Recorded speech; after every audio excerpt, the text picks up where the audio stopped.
Hi, it's Claire Riley, Entrepreneur. I nearly said Claire at Classroom Secrets then. I'm getting a bit confused because yesterday it all got a bit confused. But anyway, yeah, it's Claire Riley, Entrepreneur. That's definitely the page that I'm on right now, I hope. And I just thought today I would talk to you about my entrepreneurial journey and how I got there, because you might be thinking about starting a business, you might have an idea, or you might be on the journey, but you might be at the beginning stages. And I think I could probably give you a little bit of insight onto that. So, how it all began then. So basically, it started when I was at university, and I did a performing arts degree because I liked performing and I didn't know what I wanted to do. So that was all fine and everything, but it came to the end of the degree and my mum was like, right, what are you going to do? And I'm like, I don't know. What I did know is that I didn't really want to get an agent and not get any work. You know, there would talk amongst other people on my course that they might go to London and they might see if they could get into some West End productions and things, because I'd actually done musical theatre.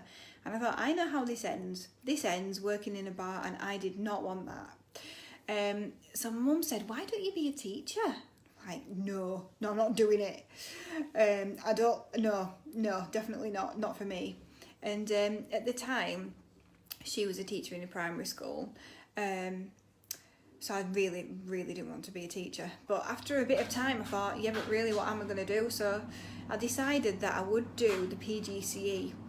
And that was because it was funded for performing arts at that time. But I was only doing it in secondary because I didn't want to be a teacher. What I wanted to do was prance around all day.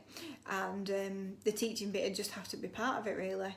So I applied for the course and I got on the course.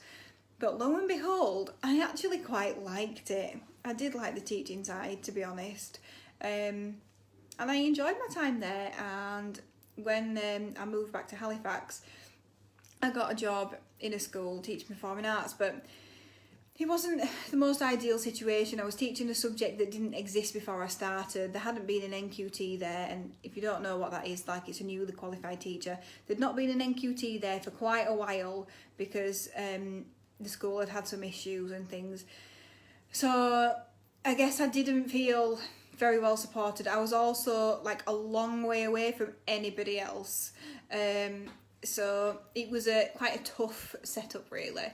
I stayed there a few years, and then I decided to go on supply, and I'd done that at the beginning as well, because at the beginning I was only part-time. So then I decided to do supply, but this time, like, the work had dried up a bit. So I was like, oh, what am I going to do now then? Because I've done loads of day-to-day, like just get a call on the day and off you go. And then they started paying lower rates and things. So I wasn't very happy about that. So mum says, oh, well, why don't you try primary supply? I was like, oh, here we go again. She wants me to be a primary teacher. I don't want to be a primary teacher. So what I thought I'd do, I know, I'll go into, I went into my mum's school and sat in another friend's class just for 2 weeks, just to try and get a feel for it. And I thought, I will survive by the seat of my pants for day to day. I would just cope. But the problem is that the first school that I went to, I pretty much stayed there for the entire year. They were like, oh, we'll just stay another week. And so really, like, I did the whole thing again. I just learned it on the job. And I suppose that was a great experience for me, because that's how I went into primary teaching. I didn't have any training in primary. I only had experience in the secondary, which did serve me well with the behaviour management side, and that's why schools wanted me to stay, because I used to walk around the classroom and make them do. But yeah, the whole subject knowledge was just completely new to me. And it was at that time that I would honestly ring up my friend on a morning and go, what can I teach them today? This was day after day after day, because she was, in fact, she wasn't even in the same year group. She was in the year group above, but she could help me.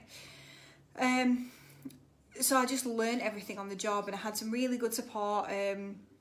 from another lady in that year group who was an NQT, and we kind of like just fudged it out together, to be honest. But it was good. But I'd go on these websites, and at the time, I suppose they were quite new, because this is probably 2010, I think, 2010. So I go on these websites and I download worksheets. Now, to me, differentiation at the time was only by outcome. Now, I know that I'm not speaking on Classroom Secrets. So, in a lesson, I'll just say that again because somebody just tried to phone me. In a lesson, when I were at school, everyone did the same thing. But at the time, in 2010, everything was expected to be differentiated. Now it's kind of like a bit of both, to be honest. So that means that the lower ability would be doing something different to the higher ability, who would be doing something different to the middle ability. Everyone would be doing something different. And I kind of felt like it shouldn't be some completely different activities, because in performing arts it was supposed to be a similar kind of thing. It was always by outcome, so they always did the same task, but some would just do it better than others, basically. So I understood how it needed to be different, but I didn't understand why it was completely different, because often the activities were completely different. So I'd download something from the internet, I'd be thinking, but you've only given me one. Where's the easier version of it and where's the harder version of it? And that is where the idea for Classroom Secrets sort of started, really. So that was in 2010 when I first started, and then I stayed there until the July of 2011. Then I moved on to another primary school and did 2011 to midway 2012 in primary as well. So yeah, I was just doing the teaching, just going through, and I think I always knew in the back of my mind that I wanted to do my own business, but by that point I'd kind of forgotten that. I'd forgotten that bit of it. But anyway, I didn't want to get sucked in because, you know, I was working 80 hours a week, and that was on supply as well.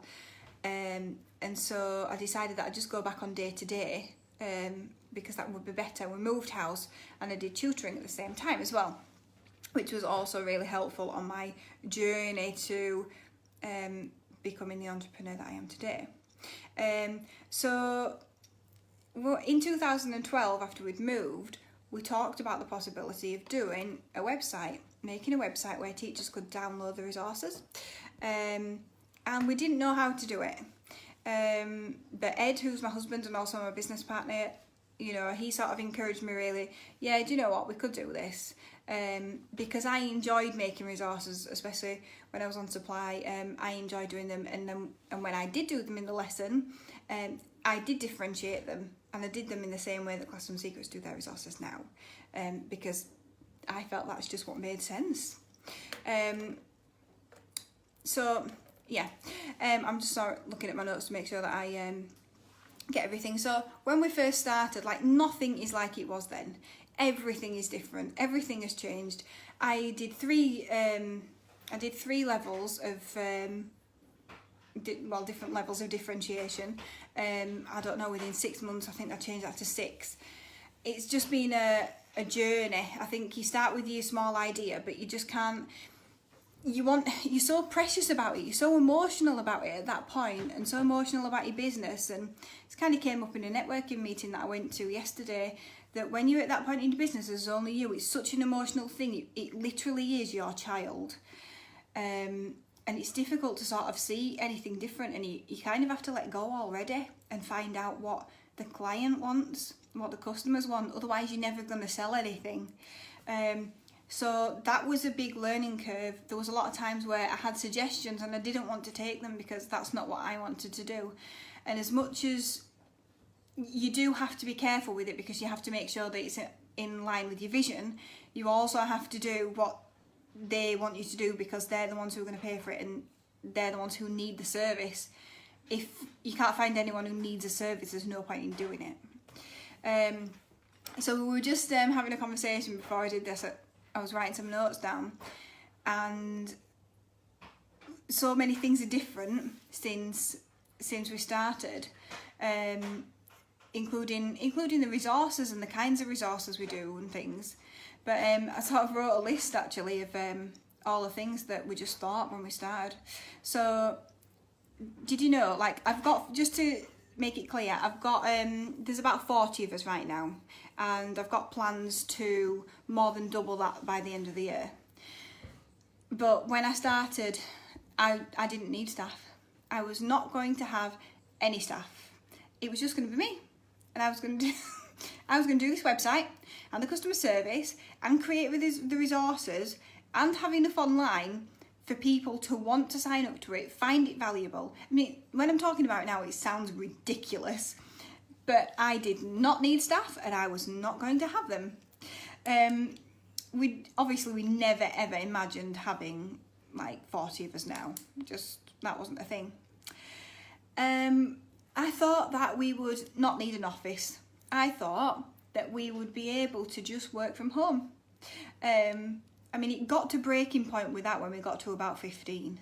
And I think we went slightly over that, and then that's when we got the office. And we sort of, we went over that, went behind, went over that. And then when we got an office, things got a lot better, to be honest. The business is a different place since having the office. But I thought, we won't need an office. We can all work from home. And yeah, we do work from home still like 60% of the time. Most people are on like a 40-60 contract where they can work from home 60% of the time. But I was not having an office, but obviously we've got one now.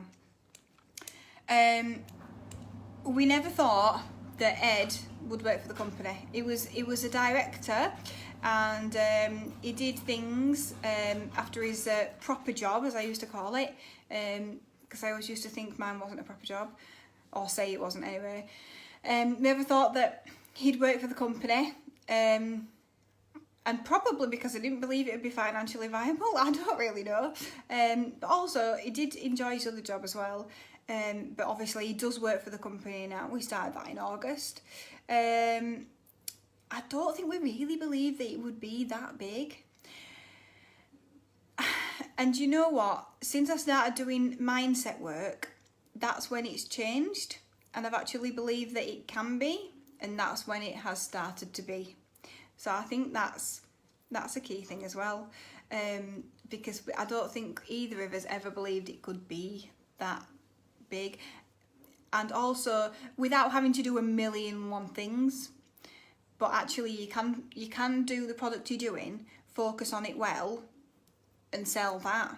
Because we are the way we do things, if I got more staff, then that would create more content and it could get more sales, but what I've got is good enough to be sold right now. So it's actually about the sales. I don't have to get stock in, is what I'm saying. It can just be replicated. It's scalable, is what we call it. So yeah, I suppose the mindset of us both has changed completely. So one idea that we had that we thought we were going to do, right? We thought in a few years' time, we might get a new house with a bit of land, and we might be able to build a small building on there that would house about 10 people or something, and the office could be there and the staff would come.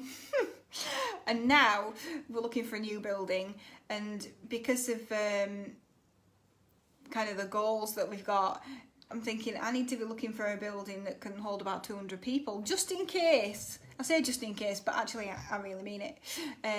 For when we grow. Oops. Don't know why I did that. Just showing you my high chair and everything, just in case you wanted to see it. So anyway, yeah, so we thought we'd have a house with an office in that everyone would just come to. Something else, I never thought that Classroom Secrets would have a phone line where people would phone it for advice. I thought that everything could be done over email, and it would all be remote, and we didn't have to have office hours. Yeah, I thought that would be a thing, but that's not a thing. We've got office hours and we have a phone line, and we have like 4 or 5 people that actually answer it. People actually ring us, which is amazing. So no, I never thought that either. And I never thought that I would let go of the tasks as much as I have. So I was talking before about making the resources, like, you know, a lot of the resources that are still on the site I actually made originally, and then I proofread them badly because it was my own work, and proofreading, I learned to do it, but I'm not a natural proofreader, not like some of the guys that we've got now. So I never thought that I would let go so much of the day-to-day running of everything. Like, they create resource lines now, and to be honest, they go, do you like it? And I go, yeah, it's good. Off you go. And it's really strange to sort of give somebody that ownership for your baby. That could be so, I don't know, influential in your company, which is really your baby because you birthed it.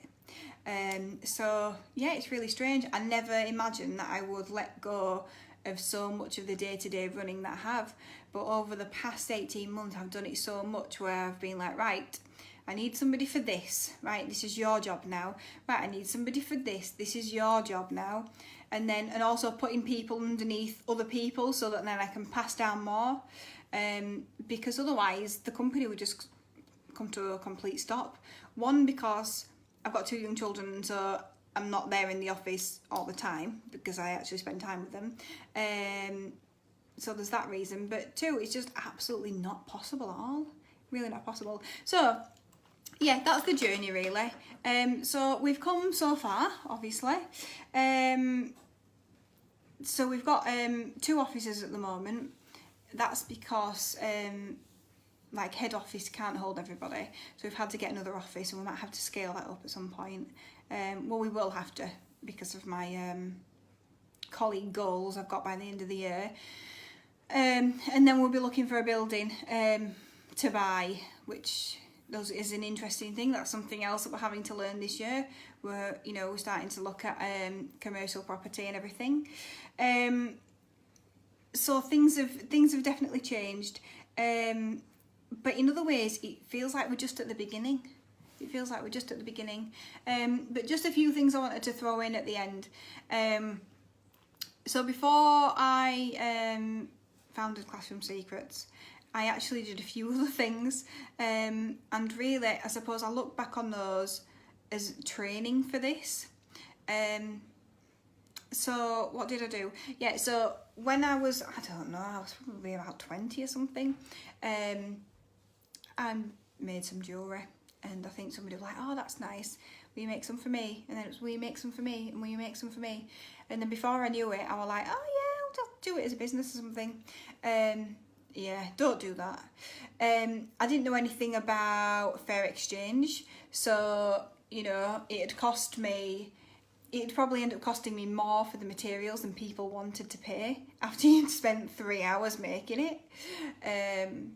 But then, especially when you're that age as well, you just don't know to say, actually, no, this is a unique piece, I haven't made it for anybody else, and all that kind of thing. So that was something I did.